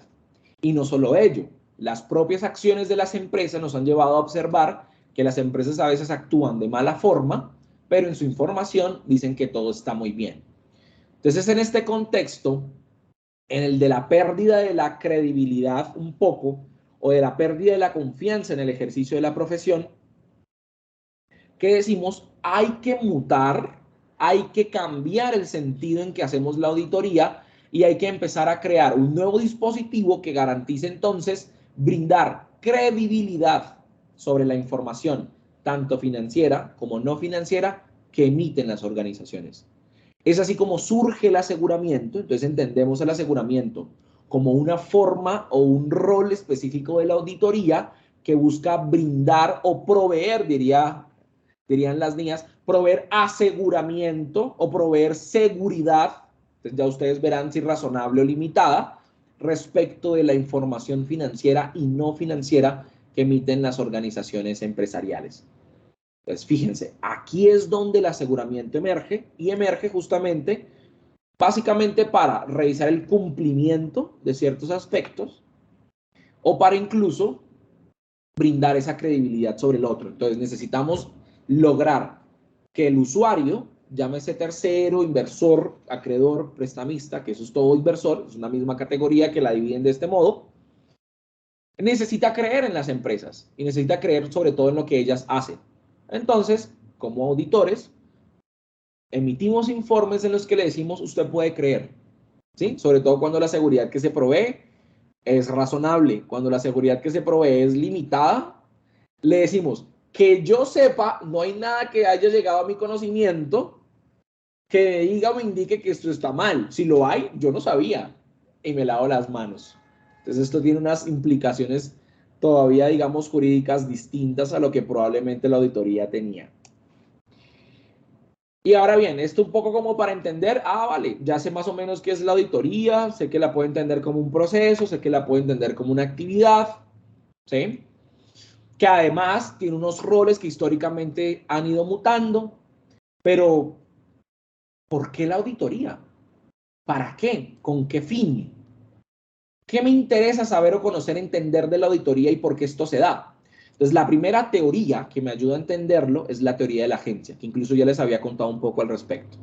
La teoría de la agencia supone que existe una separación entre la propiedad y el control. Es decir, que hay una ruptura en la concepción o noción liberal de empresa. ¿Sí? Dueño, gerente, ya no, aunque en Colombia es lo que abunda, ¿no? Entonces usted dueño, sepárese y usted contrate a alguien para que en su nombre haga cosas. Por ejemplo, gestionar o administrar la empresa. ¿Qué es lo que ocurre? Como entendemos que los seres humanos somos racionales en un sentido limitado o acotado, ¿eso qué quiero decir? Pues que los seres humanos siempre estamos pensando en el interés particular, ¿no? En cómo podemos beneficiarnos. ¿Cómo voy yo ahí, no? Es bastante complejo. Pero además, esa racionalidad económica que es egoísta implica que nosotros tomemos decisiones y esas decisiones no siempre son de maximización. Entonces, por ejemplo, de algún modo, lo que Herbert Simon le pone un punto, un par, una barrera y le dice a los economistas quizá más neoclásicos, un momento, los seres humanos no somos maximizadores por naturaleza. Los seres humanos no sabemos ni entendemos las consecuencias de nuestros actos. Por ende, sí, somos maximizadores, pero nuestras decisiones y las consecuencias de las mismas no las conocemos. Así que nuestra racionalidad es limitada. Por eso algunas veces podemos maximizar u otras podemos perder. En todo caso, eso sigue siendo egoísta. Entonces, al ser egoístas, lo que buscamos es buscar el provecho propio. Entonces, el gerente actuará en función de sus beneficios. El dueño actuará en función de sus beneficios. Entonces, buscará que el gerente haga lo que él quiere. El gerente hará lo que él se le da la voluntad. Y en el marco de esto, surgen diferencias, surgen asimetrías en la información. Entonces, la asimetría en la información implica que el gerente gestiona de algún modo y divulga información sobre cosas, pero oculta otras. Y el inversor accede a esa información, pero que además implica que hay cosas ocultas. Entonces, aquí, esa asimetría hace que no haya un conocimiento común respecto de lo que ocurre en las organizaciones.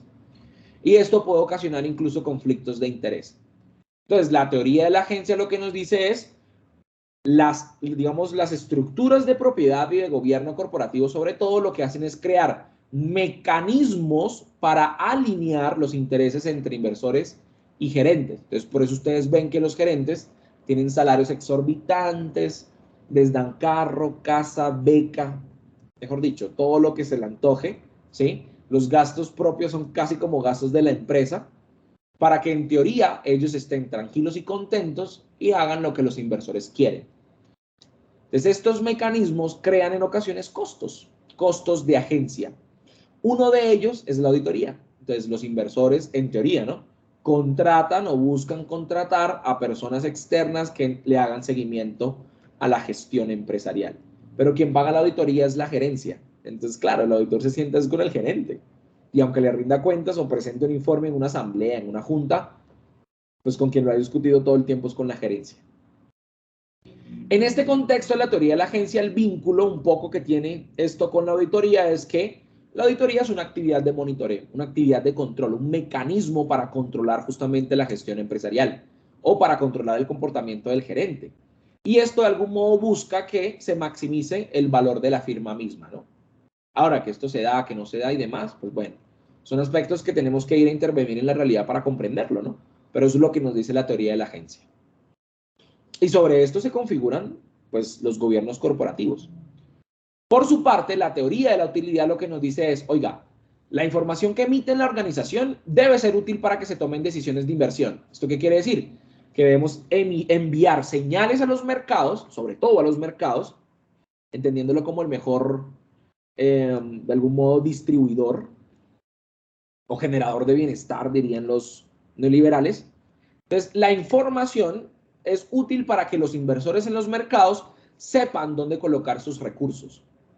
Entonces, usted o la auditoría, por ejemplo, debe servir de insumo para que los tomadores de decisiones económicas sepan si invertir o no en esa compañía. La inversión económica o la decisión económica implica comprar, vender o mantener una posición financiera en la compañía. Por su parte, la teoría de los stakeholders lo que nos dice es, oiga, los accionistas o los inversores, mejor, no son los únicos grupos interesados en la compañía. Hay más personas. Hay trabajadores, hay clientes, hay beneficencia, hay organismos de regulación, ¿sí?, que también están interesados en la compañía. Los mismos directivos, por ejemplo. Y estos grupos pueden afectar o se pueden ver afectados por las operaciones de la organización. Entonces, la auditoría y la contabilidad misma también lo que busca es, uno, reducir las asimetrías de información y generar una cultura de rendición de cuentas. La rendición de cuentas implica, uno, que el gerente, pues, presente, digamos, el resultado o rinda cuentas, dé cuenta de los resultados de su desempeño, al mismo tiempo que los grupos de interés lo responsabilicen por su actuación. Entonces, el gerente debe buscar, de cierto modo, cubrir todos los intereses y necesidades de los grupos de interés, y para ello la auditoría es clave porque viabiliza esto, ¿no? Permite la coordinación de estos intereses. Por su parte, la teoría de la legitimidad lo que supone es que las empresas se ubican en contextos sociales en los que se requieren la aprobación de este contexto social para su operación. Entonces, esta aprobación social implica que la sociedad misma observe sus acciones, o sea, las acciones empresariales, como convergentes con sus valores sociales. En la medida en que esto se dé, el contexto le entrega una licencia para operar de algún modo a esta compañía. Cuando la empresa actúa en contravía de estos valores, entonces surgen brechas de legitimidad y hay problemas. Y la información, digamos de algún modo, tanto financiera como no financiera, lo que busca es cerrar estas brechas, a mostrarle a la gente que están haciendo las cosas como a ellos les gusta. Entonces, como hay amenazas de reputación ligadas en esto, lo que busca entonces la auditoría es garantizar que la sociedad acepte a la compañía, ¿sí? Entonces, emiten información que luego se audita para que con ese respaldo de la auditoría digamos, oiga, crea en la información, crea en la empresa y por tanto acéptela, porque sus prácticas son coherentes con el sistema de valores sociales en el que esta misma empresa de algún modo se desempeña. Entonces, estas teorías nos muestran un poco cómo funciona esto, ¿no? O cómo funciona un poco también esa acción empresarial ligada a la auditoría. Pero bien, la información tiene problemas. Por eso necesitamos hablar del control. Por ejemplo, las empresas todo el tiempo tienen implicaciones sociales, es decir, su relacionamiento, por lo general, está dado por comunidades. Y en el marco de ese relacionamiento con comunidades, entornos sociales y demás, pues hay diversas necesidades. Si yo como empresa realizo una apertura o dispongo una propiedad dispersa, entonces por lo general yo lo que necesito es dar cuenta de mi desempeño, tanto empresarial como financiero, hacia esos usuarios que por lo general van a estar en la cabeza de la toma de decisiones. Entonces, la información que emite la contabilidad financiera a partir de los estados financieros se envían en formas de señales a los mercados para que los inversores tomen decisiones. Pero estas decisiones están enfocadas en el desempeño financiero hoy por hoy con las NIIF. Es decir, si los activos de las compañías que cotizan, sobre todo y especialmente, son bien valorados o no, tienen un buen valor de liquidabilidad. Si mis activos son bien liquidables en los mercados, entonces yo digo, ah, bien, listo. Yo como inversor sé que en la medida en que invierta aquí, me va a maximizar y voy a poder tener un retorno. Sin embargo, el desempeño empresarial, ¿cierto? Sobre todo en el marco de conflictos con comunidades, conflictos sociales o ambientales, no necesariamente reclaman que solo se produzca información ligada a lo financiero. No solamente me interesa saber cómo se liquidan mis activos en los mercados, yo también quiero saber cuáles son las estrategias que asumo, por ejemplo, para contribuir con el desarrollo sostenible. Entonces, en este contexto que la información financiera sola es incapaz de dar cuenta de los aspectos ligados al desempeño social y ambiental. Y por eso la emergencia o el surgimiento de información no financiera. Entonces, la información no financiera surge como un tipo de información que da cuenta de la vinculación que hay entre la información financiera y el desempeño social y medioambiental de las compañías. Y esto lo hace la contabilidad social y ambiental, ¿no? Claro, la contabilidad social y ambiental y de algún modo las formas de producción de regulación han creado modelos, como el de reporte integrado que se enfoca en la creación de valor financiero, o como el de GRI que se enfoca un poco en la rendición de cuentas sobre el desempeño social y ambiental, ¿sí? Pero que en definitiva también le aportan a los mercados para que se tomen decisiones o se rinda cuenta respecto de lo que implican, digamos, las operaciones mismas de la información. Esto lo que nos muestra es una limitación que existe en la información financiera a uno, Una pregunta. Señor. El GRI, o sea, lo emite algún comité internacional. GRI es una organización, ¿vale? Y ellos tienen un consejo, como decir el IASB, pero ellos tienen un consejo específico en la propia entidad que se llama GRI. Y ese consejo es el que se encarga de emitir hoy estándares, ¿vale? Ok, gracias. Bien. Entonces, bueno, decía, ¿cuáles son las limitaciones de la información financiera? Pues que tienen problemas para precisar el valor de la firma. ¿Por qué? Porque es de baja frecuencia. ¿Cada cuánto emitimos contabilidad financiera? O informes, mejor. Cada año. Si usted puede emitir, no sé, intermedios cada 3 meses, pero informe, el de fin de año o de fin de periodo. Es discrecional. Usted puede manipular las cifras contables. Y además es retrospectiva, me habla del pasado, de lo histórico.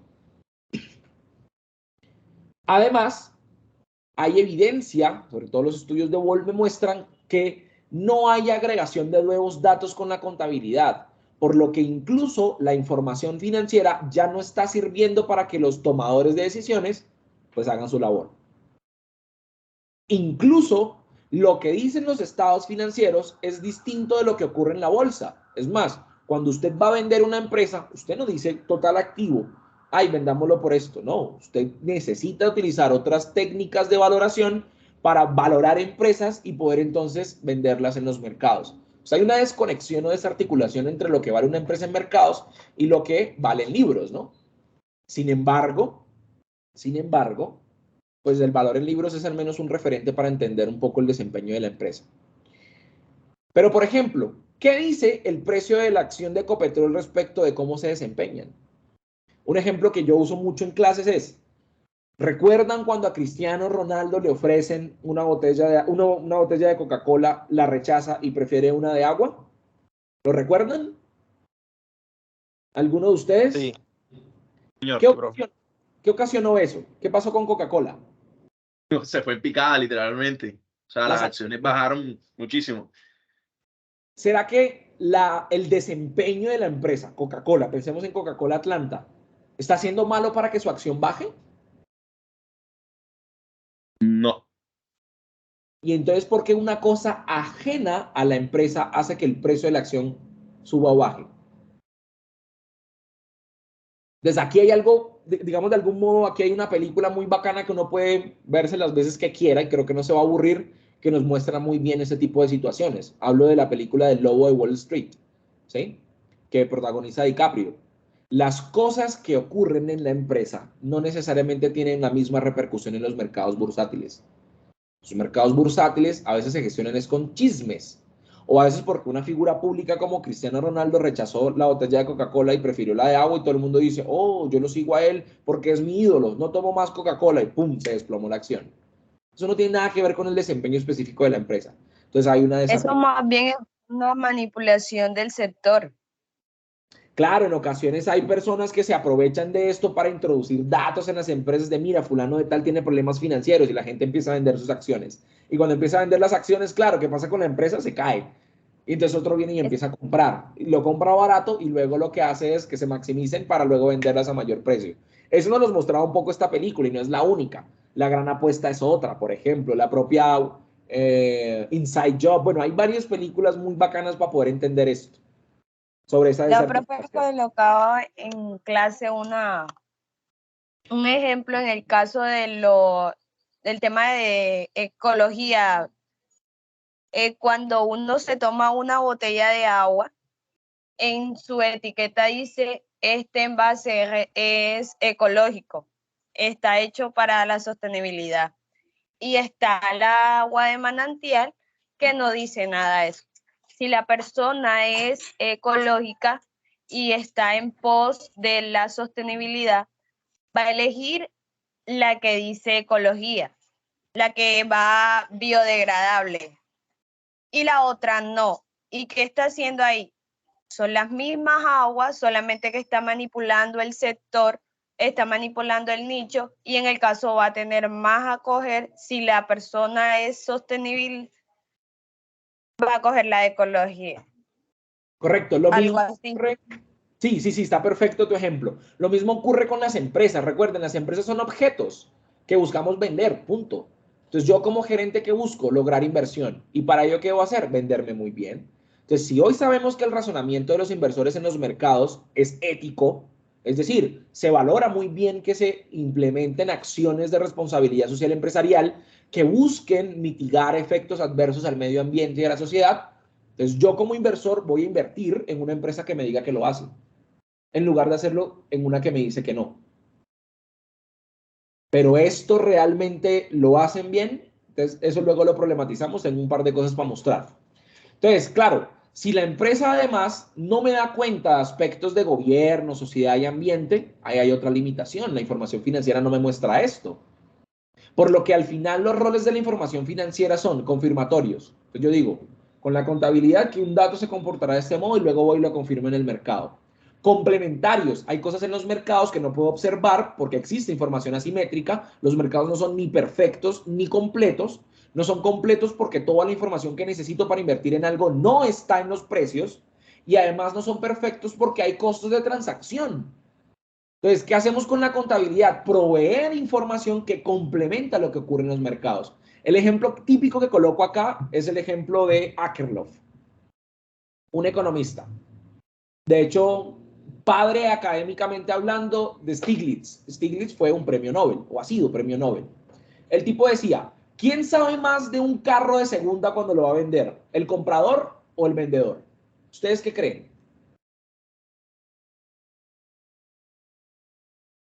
¿O hay alguna manera de saber todo lo que quiero saber sobre un carro si lo voy a comprar? ¿Un carro de segunda? ¿Qué hago si quiero comprar un carro de segunda para saber todo sobre él? ¿Quién me dice? Pues ya un perito, ¿no? Busco un perito, un ingeniero mecánico, ¿cierto? Es lo más, digamos, lógico. Pero aún así, con todo y perito, con todo y el ingeniero mecánico, ¿quién sabe más del carro, el ingeniero mecánico o el dueño? El dueño. El dueño. El dueño. El dueño. Entonces el tipo, Akerlof, estudiaba el mercado de los limones en Estados Unidos. Cuando decimos limones, o cuando el tipo dice limones, no se refiere a, pues, al fruto. Se refiere a un auto de segunda en buen estado. Entonces el limón, entendido como el auto, el carro de segunda en buen estado, decía el mercado que tenía un precio de $2,000. Si usted va a comprar un limón y le dice que vale $2,500, usted dice, ¿por qué es más caro? ¿Será que es mejor? O si se lo ofrecen en $1,500, usted dice, ¿será que esto sí es un limón?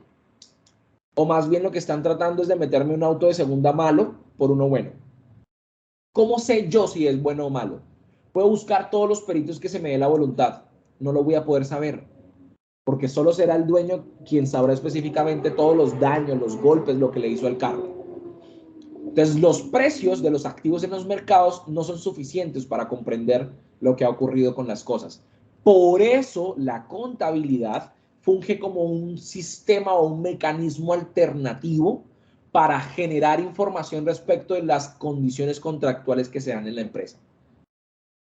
Es decir, gracias a que los mercados son imperfectos y son incompletos, es que entonces existe la contabilidad.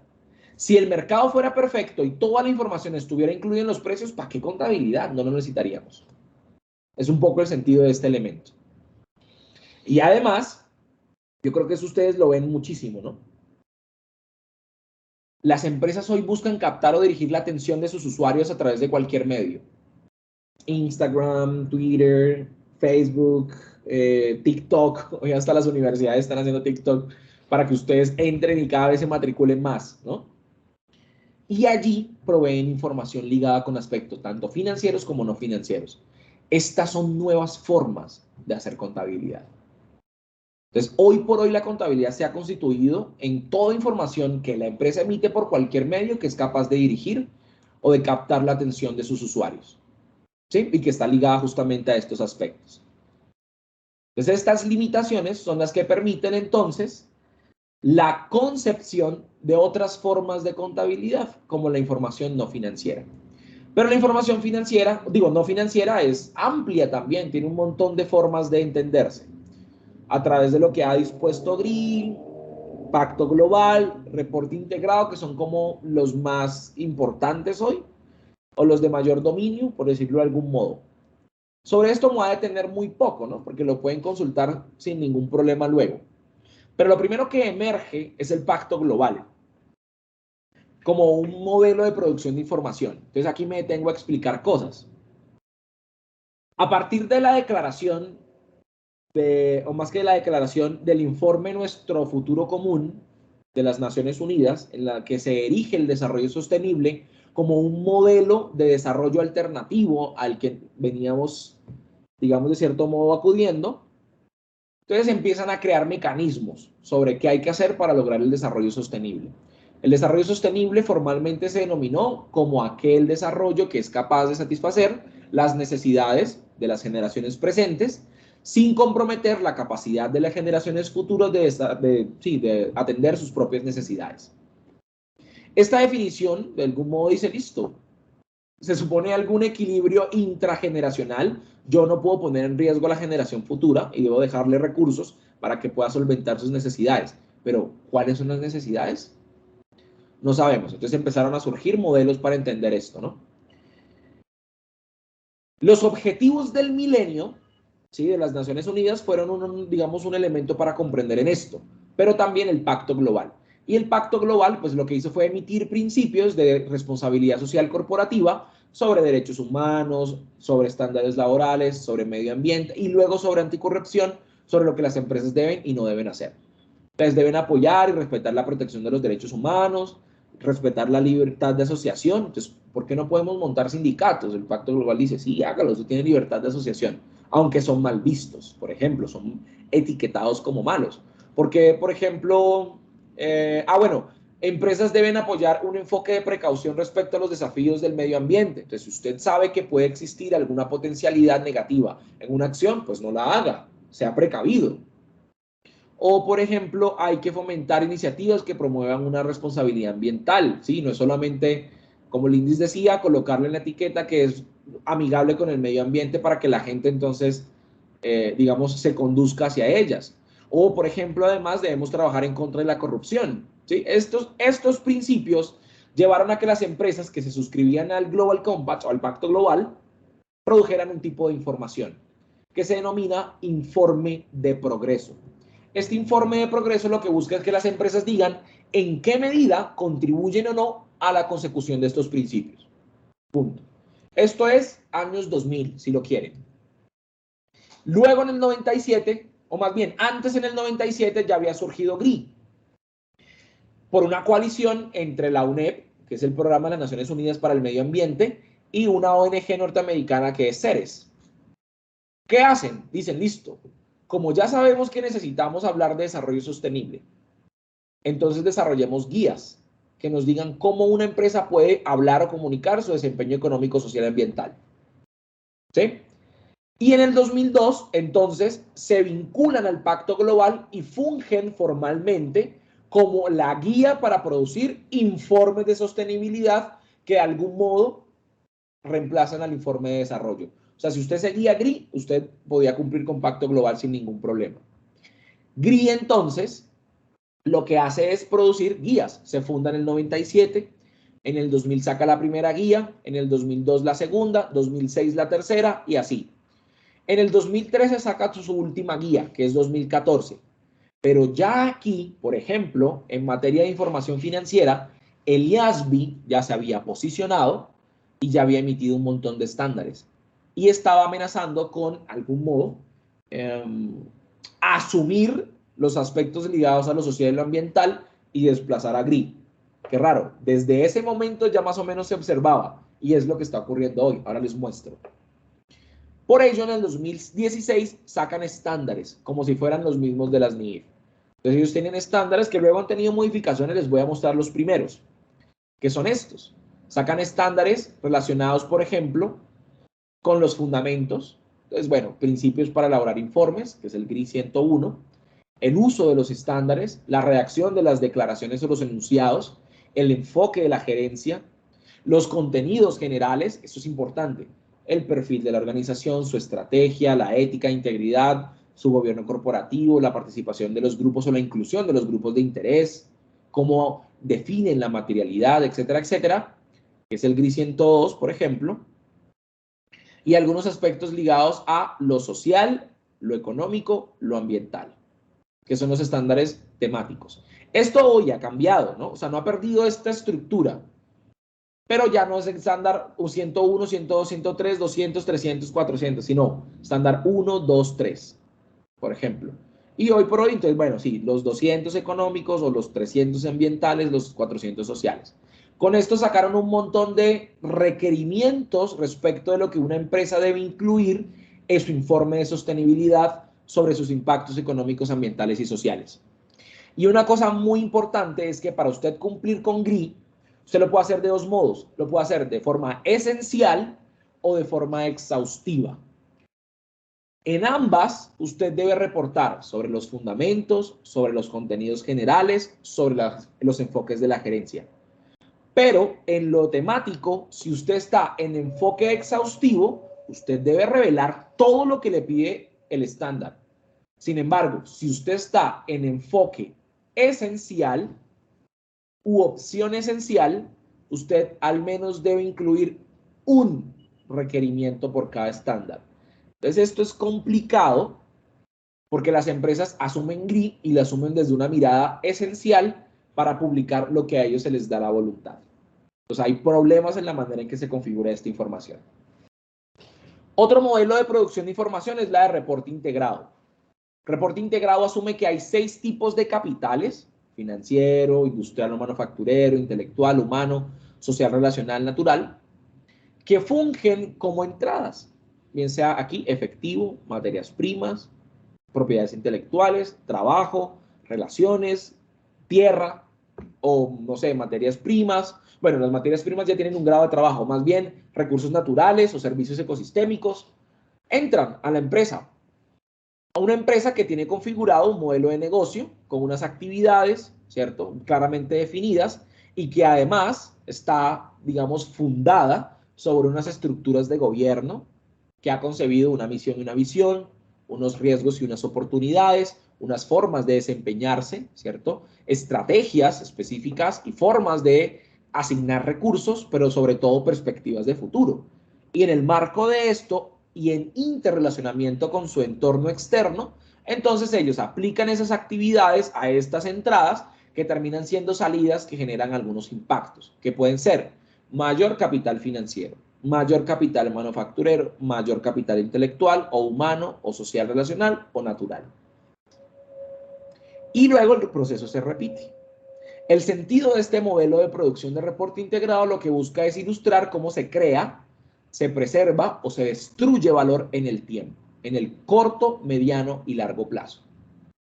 Para hacer esto, por ejemplo, el reporte integrado implica que usted, bueno, uno entienda qué es información integrada, qué es pensamiento integrado y qué es informe integrado. Por ejemplo, la información integrada se refiere al proceso en el que yo hago uso del pensamiento integrado para producir un informe. Pero ese informe o esa información como proceso atiende una serie de principios que ahora los vamos a ver. Pero también algunos elementos fundamentales como el pensamiento integrado, que supone una forma de pensar y de actuar específica de la organización, ¿sí? Es decir, condiciones en las que se consideran un montón de relaciones, tanto dentro de la empresa como fuera de ella, que llevarán entonces a interrelacionar los capitales para crear valor en el largo plazo. Eso entendemos como pensamiento integrado. No obstante, pese a que el propio reporte integrado ha sacado definiciones de pensamiento integrado, esto todavía sigue siendo una cosa supremamente abstracta. Con esto del pensamiento integrado y la sostenibilidad, tanto financiera como ambiental, bla, bla, bla, entonces se supone que usted lo que hace es presentar un informe, ¿sí? Entonces fíjense, informe de progreso, informe de sostenibilidad, ahora informe integrado, y el informe integrado se enfoca en la estrategia, la gobernanza o el gobierno corporativo, el desempeño, que incluye lo social, lo ambiental, lo económico, y las perspectivas de futuro de una entidad, ¿sí? Y esto lo muestra desde luego en un contexto de interrelación con terceros. Eso es importante. Entendemos en las empresas que al interrelacionarme con el externo puedo generar valor. Y tienen elementos, conceptos, bueno, creación de valor, los capitales, su enfoque estratégico y de orientación futura, la conectividad de la información, la relación con los stakeholders, la materialidad es un aspecto importante a tener en cuenta, la concisión debe ser fiable, exhaustivo, consistente, comparable, y hay unos contenidos del informe, entonces, describir la organización y el entorno, el gobierno corporativo, el modelo de negocio, los riesgos y oportunidades, las estrategias de asignación de recursos, etcétera, etcétera, etcétera. Entonces, esto es un poco lo que debe observarse para construir un informe integrado. Y bueno, aquí qué implica el relacionamiento con los grupos de interés, comprenderlos cómo de algún modo perciben el valor, identificar sus intereses, identificar quizá tanto los asuntos que se consideran importantes para la empresa a partir de esos grupos, como los riesgos y oportunidades que están allí inmersos, desarrollar y evaluar una estrategia para gestionar estos riesgos, gestionarlos, implementar actividades, etcétera, etcétera. Pese a que estos modelos de divulgación de información social y ambiental pues nos hablan de cosas que debemos construir, el mayor reto que tenemos hoy con el aseguramiento de este tipo de información está dado en la definición de la materialidad. Aquí es el mayor reto. Si nosotros entendemos la definición de materialidad en un sentido financiero del IASB, o sea, si buscamos, por ejemplo, el marco conceptual de la información financiera y decimos, ¿qué es materialidad? Ellos dicen, bueno, que la omisión o el error en las cifras contables no influya en las decisiones de los inversores. Entonces decimos, listo, es un umbral, hasta aquí puedo pasarme, y el sentido es proteger los intereses de los inversores. Es decir, lo que buscamos es maximización. En la información no financiera, el sentido no puede ser igual. Y entonces esta tabla lo que resume es las iniciativas que más o menos existen en divulgación de información social y ambiental o no financiera si lo quieren, la forma en que conciben la materialidad, el propósito del informe, a qué usuarios se dirigen y el enfoque que asumen. Entonces, por ejemplo, GRI, que es el más importante de algún modo, es el más utilizado, tiene un enfoque de materialidad implicado o llevado un poco hacia la rendición de cuentas. Fíjense lo que dice GRI sobre la materialidad. El informe debe abarcar temas que reflejen impactos económicos, ambientales y sociales significativos de la organización informante. Y además debe influir sustancialmente en las evaluaciones y decisiones de los grupos de interés. Su propósito es rendir cuentas, en el sentido de dar cuenta de su desempeño al mismo tiempo en que puede ser responsabilizado por sus usuarios. Y los usuarios son los grupos de interés. Entonces aquí hay que mostrar tanto las dependencias dentro de la empresa como de las externalidades, como de los impactos externos que puedo generar. Esto es lo que se conoce como materialidad doble o doble materialidad, ¿sí? O sea, además de entender que hay un elemento importante ligado a lo financiero, que es maximicemos para los inversores, también hay que entender que hay un impacto ligado a lo social y lo ambiental y es protejamos también los recursos públicos, si se quieren, que tienen impactos o que pueden afectar las condiciones ambientales y sociales. Por su parte, el reporte integrado, por ejemplo, tiene una materialidad simple, es decir, solo le importan asuntos ligados a lo financiero. Aunque es chistoso, ¿no? Es un informe no financiero, pero que su interés especial es lo financiero. Entonces, lo que busca reporte integrado es que se revele información sobre asuntos que afectan a la empresa en su capacidad de crear valor. Valor financiero.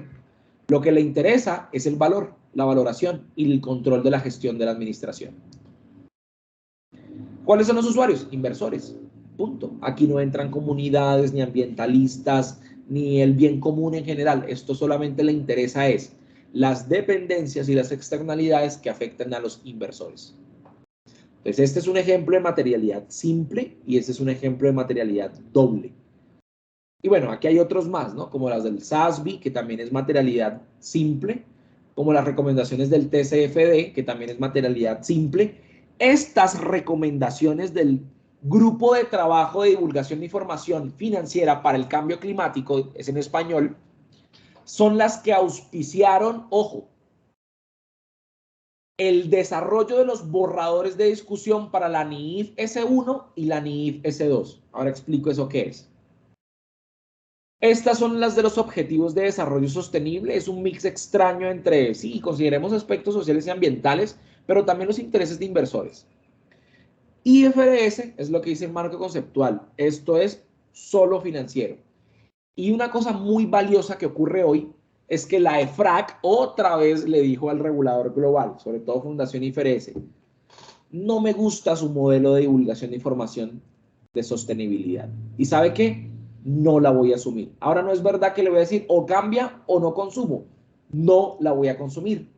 Y se crea una directiva en la Unión Europea que lo que buscó entonces fue pues implementar elementos ligados a la información de sostenibilidad. Asumieron la materialidad doble y han empezado a desarrollar sus propios estándares de sostenibilidad. Ahí vienen con ayuda de ¿quién? De GRI. Entonces un poco GRI y la Unión Europea están ligados a estos aspectos de la doble materialidad, un tanto quizá ligado a los objetivos de desarrollo sostenible y el resto solo para intereses de los inversores. Eso es lo que trato de ilustrar con esto. ¿Cómo analizamos y evaluamos la materialidad? Entonces, bueno, implica uno conocer el sector de las empresas en el que operamos y de otras similares, tener un conocimiento normativo, conocer la estrategia del negocio, tener muy clara cuáles son las partes interesadas. Y una vez tenemos claras las partes interesadas o los grupos de interés, entonces vamos y les preguntamos cosas. ¿Qué cosas? ¿Cuáles son sus intereses? Entonces les decimos, venga, en sesiones de consulta, dígame qué le interesa. O en encuestas en líneas, o en grupos focales, o en entrevistas, ¿sí? Y estos intereses de ellos los priorizamos. Y para priorizarlos, entonces decimos, ¿cuáles son los elementos de riesgo que están contenidos en los intereses de esta gente? O cuáles son los elementos de impacto que están contenidos en los intereses de esta gente. Definimos o sintetizamos los intereses de todos, pero asumimos unos cuantos para la gestión empresarial. Y al final validamos esto con la misma gente y lo graficamos. Lo metemos en una matriz y en una gráfica que nos muestra un poco cómo se hace esto. Yo creo que el tiempo no nos da para revisar un informe y cómo lo muestra, pero ojalá lo puedan ver luego en esta clase que entiendo no acaba hoy. Y además, para evaluar ahora toda esta información, sea informe de progreso o informe de sostenibilidad o informe integrado, pues hay estándares. Y está el AA1000 y el ISAE 3000. Uno de enfoque contable, ISAE 3000, ¿sí? Es de auditores, por ejemplo, de profesionales de la contabilidad adheridos a la IFAC. O del resto de profesionales con licencia de accountability, que es un organismo también que promueve justamente la evaluación de la sostenibilidad. Pero este tipo de estándar no lo usan los contadores o las firmas de contabilidad, lo usan más que todo otro tipo de firmas. ¿Cuáles son los requisitos para su uso? En el estándar contable usted tiene que observar el código de ética, tal cual como me lo dice el aseguramiento de información financiera. Debo atender a las normas de calidad, debo atender, por ejemplo, las condiciones del contrato de aseguramiento, los criterios, los procesos, el informe, ¿sí? En el AA1000 debo entender lo mismo, unas precondiciones y criterios para poder utilizarlo, unos procesos o un informe. ¿Qué criterios utilizamos en ISAE 3000? A mí la norma me dice, venga, un contrato implica que usted tenga, una relación entre tres partes. Quien hace el informe, quien está interesado en el informe y quien asegura el informe. Además, que haya una materia, es decir, el informe que voy a evaluar. Además, que haya un criterio, es decir, el marco que yo voy a utilizar para evaluar esto. Entonces, pueden ser legales, reglamentarios o los contenidos en GRI, WRC, entre otros. Pero también una recolección de evidencias y, en definitiva, un informe. Esos son como los elementos de un contrato de aseguramiento. AA1000 me dice, no, usted simplemente verifique si hay una inclusividad en los datos, una definición de la materialidad, hay sensibilidad ante impactos o más bien ante daños y hay o no un reconocimiento de esos impactos tanto positivos como negativos. El resultado en AA1000, en ISAE 3000 es una opinión, un informe que puede proveer un grado de seguridad. En AA1000 igual, una opinión que provee un grado de seguridad. El alcance en ISAE 3000 es que yo verifique si los criterios se cumplen o no. Y yo entonces puedo emitir una opinión no modificada o modificada de esto. En AA1000 es yo solo reviso si hay una adherencia o no a los principios. No asegura ni calidad ni confiabilidad. Ese es el tipo 1. Y el tipo 2 es que hay adherencia, que hay fiabilidad y que hay calidad. Esto es complejísimo, ¿no? ¿Cómo sé yo si hay fiabilidad? No sé, en acciones de sostenibilidad. Es durísimo. De hecho, los estudios muestran que los que hacen aseguramiento con el ISAE 3000 solo llegan hasta un punto y se acabó. no se comprometen tanto, mientras que los que hacen con AA1000 se comprometen un montón a asegurar cosas que a veces no están en su alcance. Esto tiene que ver con el tipo de aseguramiento. En ISAE 3000, yo puedo proveer seguridad alta sobre la credibilidad de la información cuando siento que hay un riesgo bajo que puedo tolerar, ¿sí? Cuando hay cosas que me dicen, no, aquí no hay, digamos, tantos problemas que me puedan afectar o que puedan afectar a la empresa, estoy seguro que en todas sus partes la empresa ha cumplido con todo, entonces yo puedo, digamos, opinar de forma positiva. ¿Qué quiere decir eso? Es la manera en que se expresa la opinión. Es decir, auditores fulanos de tal, contador público independiente o la firma tal, certifica que no ha llegado, perdón, que la empresa, de acuerdo con el marco o el criterio, cumple en todas sus partes significativas con lo que me pide este mismo criterio específico para evaluar la materia, ¿sí? Entonces yo puedo dar fe que esto está bien. Lo mismo ocurre en el aseguramiento alto en este caso. Pero, por ejemplo, cuando el alcance del trabajo es limitado, la seguridad que proveo es limitada o moderada. Quiere decir que hay mayor riesgo de que yo no conozca cosas, ¿cierto? Y mi opinión entonces es de tipo negativo. ¿Eso qué quiere decir? No que yo digo que las cosas están mal, no. Es la forma en que expreso la opinión. Entonces, la forma en que expreso la opinión es, a mi conocimiento no ha llegado información, Arriba es, cumple en todos los aspectos significativos con la norma. Acá es, no ha llegado a mi conocimiento ninguna información que me muestre que esto tiene algún problema, por decirlo de algún modo. Entonces es una expresión de tipo negativa. No es que el informe esté mal, no. Ya el informe, si tiene, digamos, alguna recomendación o modificación, implica, digamos, estos aspectos de acá. Igual ocurre en el AA1000. En el aseguramiento moderado también hay un nivel más bajo de confianza sobre la evidencia, ¿sí? Y entonces lo que hacemos es proveer un aseguramiento que dice, oiga, usted puede creer en el informe si quiere, yo le proveo una seguridad pero limitada. Crean el informe hasta aquí, no crean todo, y crea hasta aquí donde yo revisé. Pero puede que existan cosas que no me indiquen verdaderamente si eso está bien o mal. Entonces esto lo que muestra un poco es que el aseguramiento es muy blando. El aseguramiento es muy endeble. Tener un aseguramiento limitado casi que no me está diciendo nada, porque me